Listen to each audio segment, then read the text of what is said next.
Hello my friends, ലെസ് beauty ടിപ്സിലേക്ക് സ്വാഗതം. ഇന്നത്തെ എൻ്റെ ഒരു പോസ്റ്റ് എന്താണെന്നോ, പ്രായമാകുമ്പോൾ, അതായത് നമ്മൾ റിട്ടയർഡ് ലൈഫിൽ, അതായത് ഒരു 60+, 70+ ഒക്കെ ഉള്ളവരുടെ ഒരു കുറച്ച് പ്രശ്നങ്ങളാണ് ഞാൻ പറയണത് കേട്ടോ. മെയിനായിട്ട് എങ്ങനെ നമുക്ക് വാർദ്ധക്യത്തിൽ സന്തോഷത്തോടു കൂടി സമാധാനത്തോടു കൂടി ജീവിക്കാം എന്നുള്ളതാണ് ഇന്നത്തെ എൻ്റെ പോസ്റ്റ്. അതിന് നമ്മൾ ചെറിയ ചെറിയ കാര്യങ്ങൾ ശ്രദ്ധിച്ചാൽ തന്നെ നമുക്ക് ഒത്തിരി ഈ വക ചെറിയ ചെറിയ പ്രശ്നങ്ങളൊക്കെ നമുക്ക് മാറിക്കിട്ടുവേ. അപ്പോൾ ആദ്യം നമുക്ക് വേണ്ടത് എന്താണെന്നോ, നമുക്ക് ഏറ്റവും ആവശ്യം എന്താ, നമ്മൾ ഇരുന്നോടത്തുനിന്ന് എഴുന്നേക്കാൻ ഒരാളുടെ ഹെൽപ്പില്ലാണ്ട് ഇരിക്കണ ഒരവസ്ഥ അല്ലേ, ആരോഗ്യം, ചലിക്കാനുള്ള സ്വാതന്ത്ര്യം. അത് നമ്മൾ കളയരുതേ.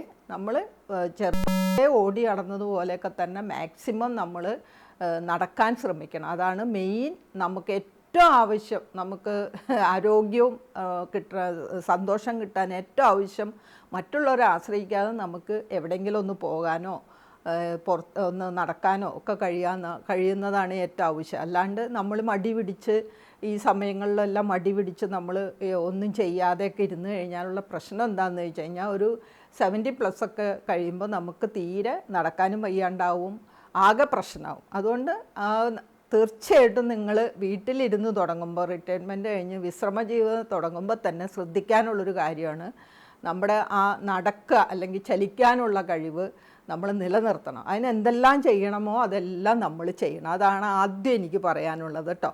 പിന്നെ അടുത്തത് നമ്മൾ ചെയ്യാനുള്ളത് നമ്മുടെ ഹെൽത്ത്, നമ്മുടെ ആരോഗ്യ സംരക്ഷണം.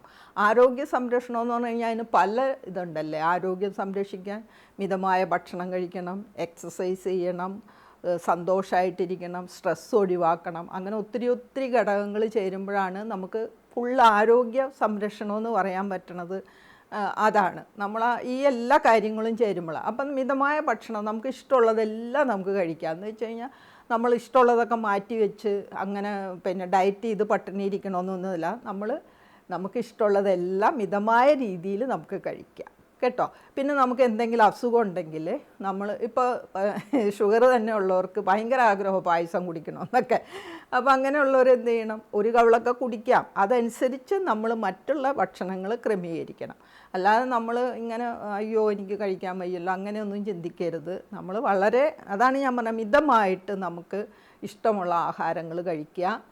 പിന്നെ ഇങ്ങനെ അമിതമായി കഴിക്കുന്നതും നമുക്ക് വിഷയമാണ്. അതുപോലെ രാത്രി നമ്മൾ ഒത്തിരി വൈകി, ഞാൻ പല വീഡിയോയിലും പറയുന്നുണ്ട്, അതുകൊണ്ട് പറയുന്നില്ല, ഒരു 7 മണി കഴിഞ്ഞാൽ നമ്മൾ ആഹാരം കഴിക്കാതിരിക്കുക. പിന്നെ നമുക്ക് വേണ്ടത് ഉറക്കമാണ്. സുഖമായിട്ട് ഉറങ്ങണം. സുഖമായിട്ട് ഉറങ്ങാൻ നമുക്ക് വേണ്ടത് എന്താ, സ്ട്രെസ്സ് ഒഴിവാക്കണം. അപ്പം സ്ട്രെസ്സാണ് എല്ലാ രോഗത്തിൻ്റെയും മെയിൻ കാരണം. അത് നമ്മൾ മനസ്സിലാക്കണം. സ്ട്രെസ്സ് പല വഴിയിൽ കൂടിയാണ് നമുക്ക് വരുന്നതല്ലേ. അപ്പം നമ്മൾ ഒന്ന് ശ്രദ്ധിക്കാൻ ചിന്തിക്കേണ്ടതുള്ളത് എന്താണെന്ന് വെച്ച് കഴിഞ്ഞാൽ, നമ്മളെ കെയർ ചെയ്യണം കേട്ടോ.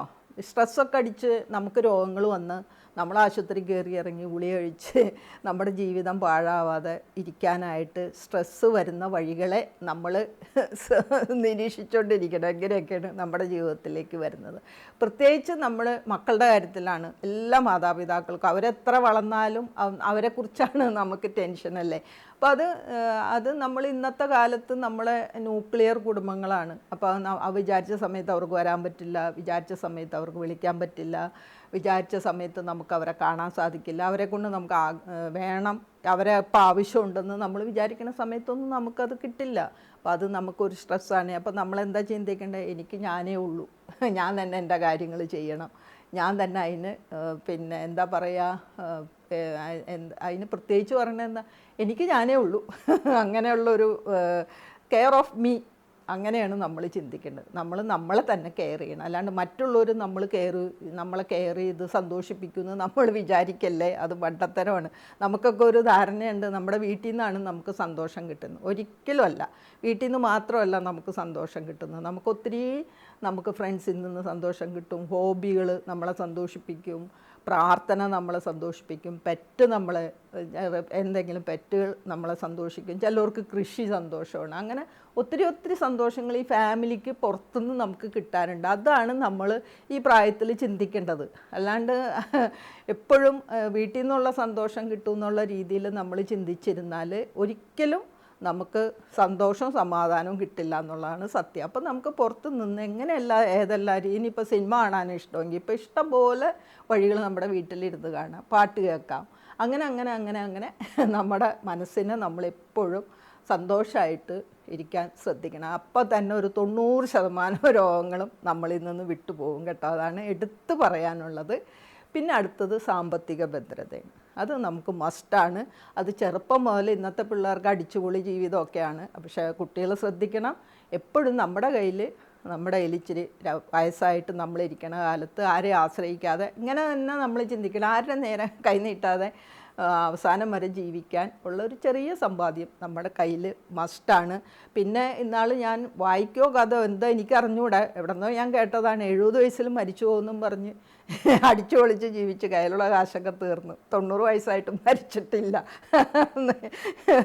അറിയാണ്ടേ. അപ്പോൾ ഒരു കാര്യം, നമ്മൾ സൂക്ഷിച്ച് പൈസ ഉപയോഗിക്കണം കേട്ടോ. വളരെ ശ്രദ്ധിച്ച്. നമ്മുടെ കയ്യിൽ ഇനി നമുക്ക് വരുമാനമൊന്നുമില്ല, അപ്പോൾ ഉള്ള വരുമാനം നമ്മൾ വളരെ ശ്രദ്ധിച്ച് സൂക്ഷിച്ച് നമ്മൾ ഉപയോഗിക്കണം. അതാണ് എടുത്തു പറയാനുള്ളത് കേട്ടോ. പിന്നെ ഉള്ളൊരു കാര്യമാണ് നമ്മുടെ ഓർമ്മ കേട്ടോ. ഓർമ്മ കുറയുന്നതിൻ്റെ മെയിൻ കാരണം നമ്മൾ അലസമായിട്ടിരിക്കുന്നതുകൊണ്ടാണ്. എല്ലാവരും പറയില്ലേ പഴയ കാര്യങ്ങളൊക്കെ നല്ല ഓർമ്മയാണെന്ന്. അത് എനിക്കും അങ്ങനെയാണ് കേട്ടോ. പഴയ പാട്ടാണ് ഇഷ്ടം. ഉദാഹരണം, പഴയ ഹിന്ദി പാട്ടും മലയാള പാട്ടും ഒക്കെ കേൾക്കണം. പുതിയതിനോട് അങ്ങോട്ട് ഇൻവോൾവ് ആവുന്നില്ല. അതാണ് നമ്മളത് ഓർമ്മ കിട്ടാത്തത്. പഴയ കാര്യങ്ങളൊക്കെ നല്ല ഓർമ്മ എന്ന് വെച്ച് കഴിഞ്ഞാൽ ആ കാലത്ത് നമ്മൾ ഇൻവോൾവ് ആയിട്ടാണ് ആ കാര്യങ്ങളൊക്കെ ചെയ്തിരുന്നത്. ഇപ്പം നമ്മൾ പുതിയ പാട്ട് കേൾക്കും, പുതിയ കാര്യങ്ങളൊക്കെ ചെയ്യുമെങ്കിലും നമ്മളത് അങ്ങോട്ട് ഇൻവോൾവ് ആവുന്നില്ല. അതാണ് നമ്മൾ ഇനി ശ്രദ്ധിക്കേണ്ടത്. പുതിയ കാര്യങ്ങൾ പഠിക്കുകയും ചിന്തിക്കുകയും ആ പുതിയ എന്തൊക്കെയാണ് പുതിയതായിട്ട് നമ്മുടെ ലോകത്തുള്ളത് അതൊക്കെ എന്താണെന്നൊക്കെ മനസ്സിലാക്കുകയും പഠിക്കുകയും അത് ഉൾക്കൊള്ളുകയും ഒക്കെ ചെയ്യണം. അപ്പം നമുക്ക് ആ ഓർമ്മ കിട്ടും കേട്ടോ. പഴയതുപോലെ തന്നെ നമ്മൾ ആ ഇൻട്രസ്റ്റോടു കൂടി ആഗ്രഹത്തോടു കൂടി പുതിയതിനൊക്കെ നോക്കി കാണുമ്പോൾ അത് നമ്മുടെ മനസ്സിൽ പതിയും. അത് നമുക്ക് ഓർമ്മ കിട്ടും കേട്ടോ. പിന്നെ എഴുതണം, അത് മസ്റ്റാണ്. നമ്മൾ തീരെ എഴുതാതെ ഇരുന്ന് കഴിഞ്ഞാൽ നമുക്ക് എഴുതാൻ പറ്റില്ല. പണ്ടൊക്കെ എഴുത്തെങ്കിലും എഴുതുമായിരുന്നു. എൻ്റെ അമ്മയൊക്കെ 70-ആം വയസ്സ് കാലത്തും ഇരുന്ന് എഴുതുമായിരുന്നു. എൻ്റെ ഹസ്ബൻഡിൻ്റെ അമ്മയതെ പിന്നെ 75-76 വയസ്സിലാണ് മരിക്കണ വരെ ഞങ്ങൾക്ക് കത്ത് എഴുതുമായിരുന്നു. മനസ്സിലായോ? അപ്പോൾ ആ എഴുതാനുള്ള ഒരു കഴിവ് നമ്മൾ കളയരുത്. നമ്മളെപ്പോഴും എഴുതണം, അത് മസ്റ്റാണ്. എഴുതണം, വായിക്കണം, ഇതെല്ലാം നമ്മൾ ചെയ്യണം. ഇങ്ങനെയെല്ലാം നമ്മുടെ ജീവിതത്തിൽ ഒരു റൂട്ടീൻ നമ്മൾ ഉണ്ടാക്കി സ്വന്തമായിട്ട് നമ്മുടെ ജീവിതം നമ്മൾ തന്നെയാണ് വരയ്ക്കണത്. അപ്പോൾ നമ്മൾ തന്നെ നമ്മുടെ ജീവിതം വരയ്ക്കുക, കൃത്യസമയങ്ങൾ നമ്മൾ കാര്യങ്ങളൊക്കെ പാലിക്കുക, കാര്യങ്ങളൊക്കെ ചെയ്യുക. അപ്പം നമുക്ക് സന്തോഷം കിട്ടും. അപ്പം എൻ്റെ ഈ പോസ്റ്റ് നിങ്ങൾക്ക് എല്ലാവർക്കും ഇഷ്ടമായല്ലോ. അപ്പോൾ വാർദ്ധക്യത്തിൽ, ചുരുക്കി പറഞ്ഞാൽ വാർദ്ധക്യത്തിൽ നമ്മളെ തന്നെ കെയർ ചെയ്യുക.